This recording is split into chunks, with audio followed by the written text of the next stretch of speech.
Ito lang video guys. Okay. Sa last part ng video na to naputol. Okay, nandito na ako sa pinaka-sample ng oneness at saka sa lower vibration. So, sa electricity na lang.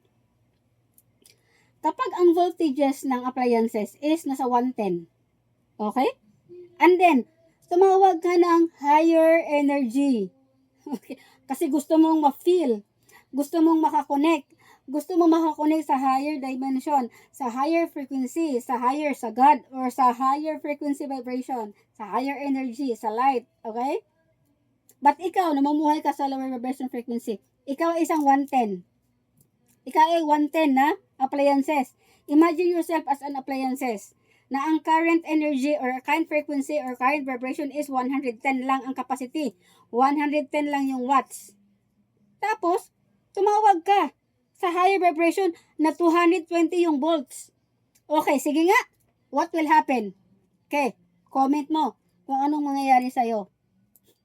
I-comment nyo kung ikaw na 110 na appliances, ang frequency ng katawan mo is 110 lang. Sumaksa ka ngayon sa 220 volts. Anong mangyayari? Diba sasabog ka? Oh, ganon yun. Kaya nga ganon yun. Okay? Ito yung ibig kong sabihin. Kapag ikaw namumuhay ka sa lower vibration frequency, kapag tumawag ka sa higher vibration frequency sa God or something, hindi mo talaga siya ma-reach out agad-agad.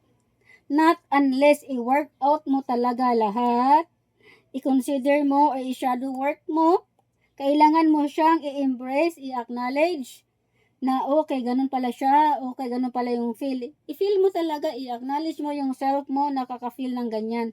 Tanggapin mo lahat hanggang sa ma-overcome mo yung lower vibration energy sa umakyat. That's the time na ma-reach out mo na si higher frequency. Kasi kung ang consciousness mo, yung laman ng consciousness mo, laman ng vibration mo, laman ng frequency ng katawan mo is namumuhay dito, namumuhay sa lower vibration frequency, sinong ma-attract mo? Ang mga entities, ang mga frequency na namumuhay sa ganung level mo. Ganon din ang ma-attract mo.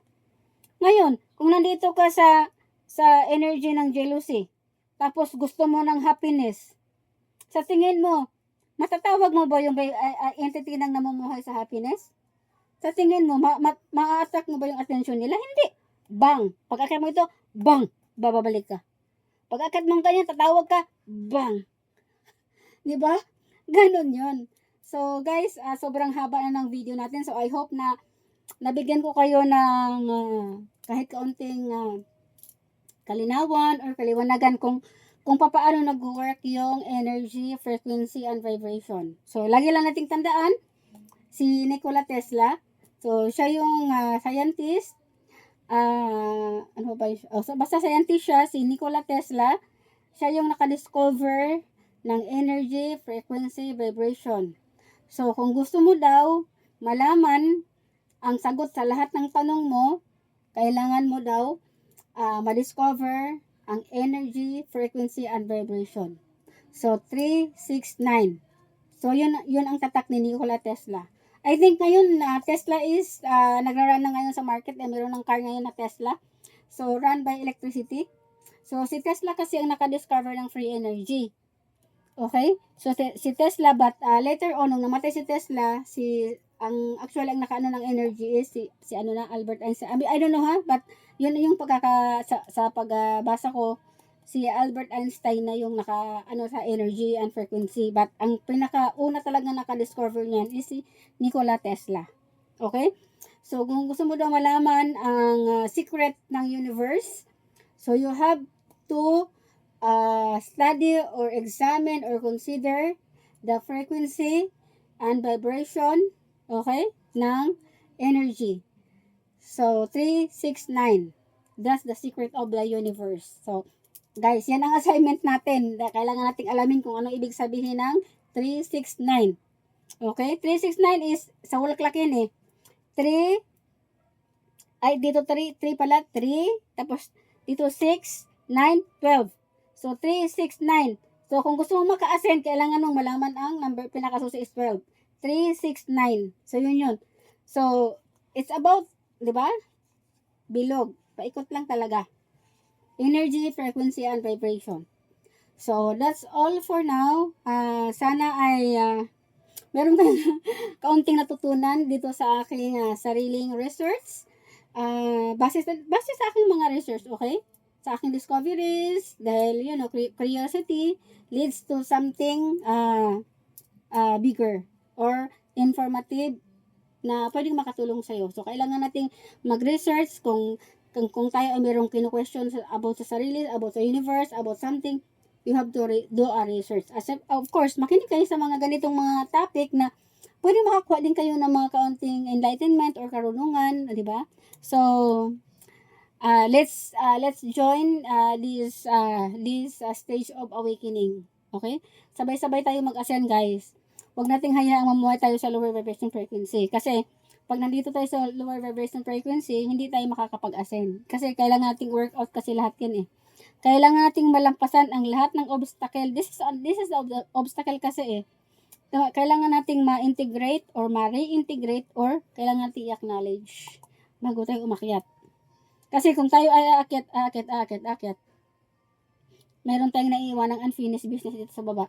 Definitely mafo-fall ulit tayo ng sobrang napakalakas na bagsak. Di ba? So, in order for you na makapag-ascend ka properly, kailangan mo nang i-workout ang nasa ibaba mo. Parang isang buhay.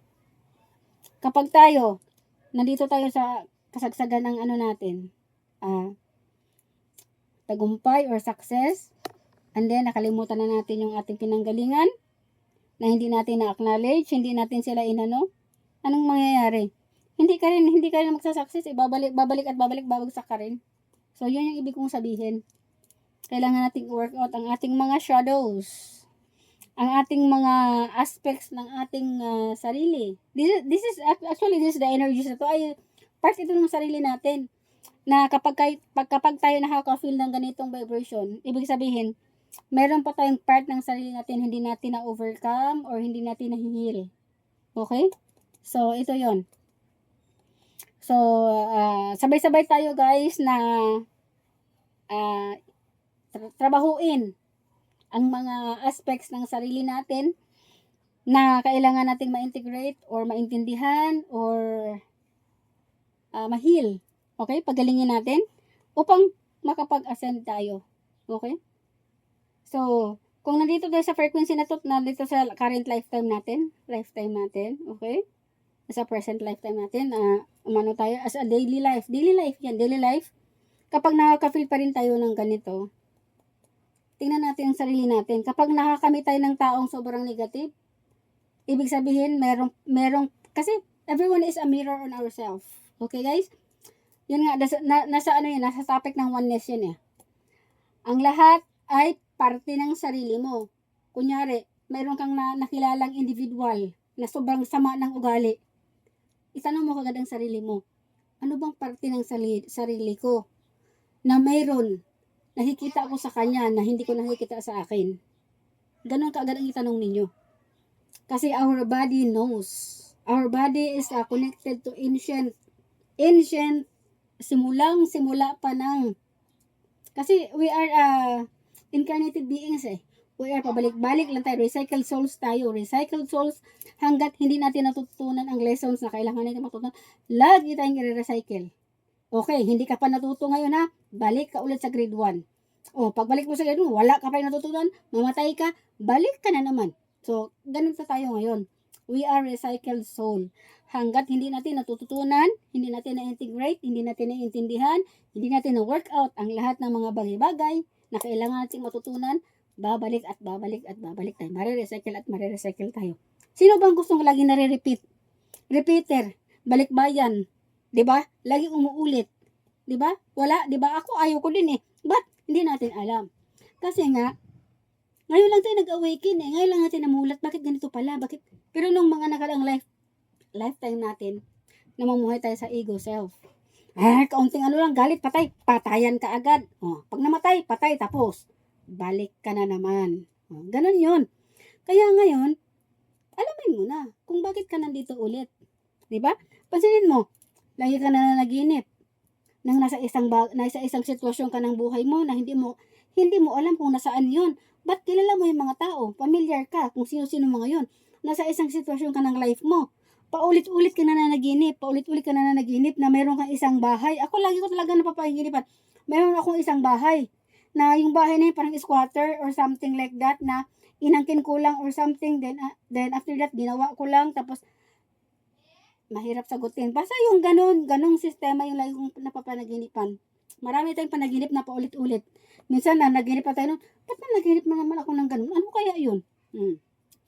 Ibig sabihin, that's your past life na nire-remind sa'yo ng higher self mo, yung soul mo, ng spirits mo, na kailangan mong i-work out yun. Kung ano yun, yung mga unsettled business mo noon ng mga nakaraang buhay mo na hindi mo nagawa. Kaya, lagi kasi nagpa-flash, binidaan sa panaginip. Kasi, kung idadaan sa ating waking mind, sasabihin natin, ano ba yun? Ano na kayo, new generation na, hindi na uso yung mga ganyan, di ba? Ang ating ego agad ang humaharang, dumidepensa ka agad. Kaya ang ginagawa ng higher self natin or ating God self or ating spirit guides or ating soul o kung ano pa man tawag ninyo, dinadaan sa panaginip kung saan ang ating katawan ay walang kakayanan mag-interact kasi tulog. But, ang ating conscious mind, napapasok ka agad kasi nga walang guardia. Natutulog yung guard. So, nakaka-penetrate yung mga messages na dapat talaga mapunta sa atin. So, yun. So, kaya ngayon, pansinin nyo kung lagi kayo may mga dreams, panaginip na paulit-ulit, at hindi niyo alam kung bakit, so yun ang alamin ninyo. Kasi malamang, yun ang purpose or mission ninyo na hindi nyo nagawa ng mga nakarang past life nyo. Okay? Kaya bumabalik kayo ngayon, na-recycle agad, ulit kayo, kasi meron kayong hindi nagawa. At yung recycling ng soul natin is kagustuhan din natin yan. Kasi pagdating natin sa higher realms, namatay tayo, ang ating kaluluwa definitely alis sa ating katawan, babalik tayo sa source, sa God, or something, sa higher dimension. Doon natin kasi makikita kung ano yung plan natin kung ano yung purpose, kung bakit tayo bumaba, kung bakit tayo nagpakatao ulit, kung bakit tayo sumilang ulit dito. But, definitely hindi natin nagawa yung purpose natin hanggang sa namatay na lang tayo, hindi natin nagawa. Hindi natin natutunan yung lesson na dapat na yung matutunan sa lifetime na binigay sa atin ni God. Diba? So, bumalik ulit tayo doon. Pagtingin natin doon, ito pala yung mapa, ito yung plano ng buhay ko, ito pala yung sketch plan ng bahay or yung soul mission ko. But hindi ko pala nagawa. Despite nakagawa pa ako ng masama sa iba. Nagkaroon pa ako ng karma na kailangan kong bayaran. Nakapatay pa ako ng tao na kailangan kong bayaran ngayon. Yung ganun. So ngayon, immediately may karma ka. Babalik ka na naman ngayon para tuparin ang mission mo para pagbayaran ang karma mo. So, yun. Okay? So yun lang yung guys. Napakahaba na ng naging video ko. Siguro hindi na to kasya sa isang upload lang talaga. So, may mga part 1, part 2 na siguro to. Ikakrap-krap ko tong video na to. At napakainit na. At anong oras na ba? Kailangan ko maglaba ngayon kasi Sunday. Bukas may pasok ulit. So, yun lang. Kita-kits ulit sa susunod na video. By the way guys, hindi pala ako nakakapag-video araw-araw kasi may mga times kasi na parang wala talagang ka-idea pumapasok sa isip ko. But kanina kasi alang may meditation, nag-meditate ako. Talagang laging yung isip ko mayroong sinasabi na gumawa daw ako ng ganito, explain ko raw yung ganito. Sabi ko, bakit ganun? Meron nagpa-flooded yung mga ideas na kailangan kong gawin. Ay, kailangan ko talagang gawin to. Kasi pag hindi ko to ginawa, definitely, mawipe out sa memory ko, malilimutan ko na naman kung paano gawin. Ang tagal-tagal ko na talagang gustong mag-vlog, but the moment na gusto kong mag-vlog, wala naman akong maisip na idea kung ano ba iba-vlog ko. O kanina, nag-meditate ako. Ang dami nag-flash na ganitong gagawin ko. So, thank you. Thank you, self. Thank you, God. At nagawa ko din. So, sana ang video na to ay makapagbigay ng inspiration sa lahat. Okay?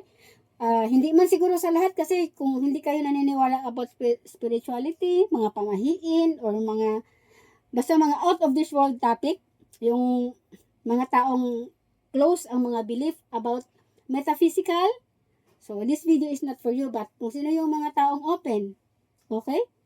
This video is for you. So sana ay makapagbigay ako ng kaunting enlightenment upang makapagbigay ng purpose or kasagutan sa inyong mga katanungan na hindi kayang sagutin ng siyensya, ng kahit anong religious group or something. So, baka ito ay maging eye-opener sa inyo ang video na to. So, that's all guys. Thank you so much for watching. Hanggang sa susunod na video, this is Miss Jing from my inner point of views. Thank you so much and have a great day. Namaste po.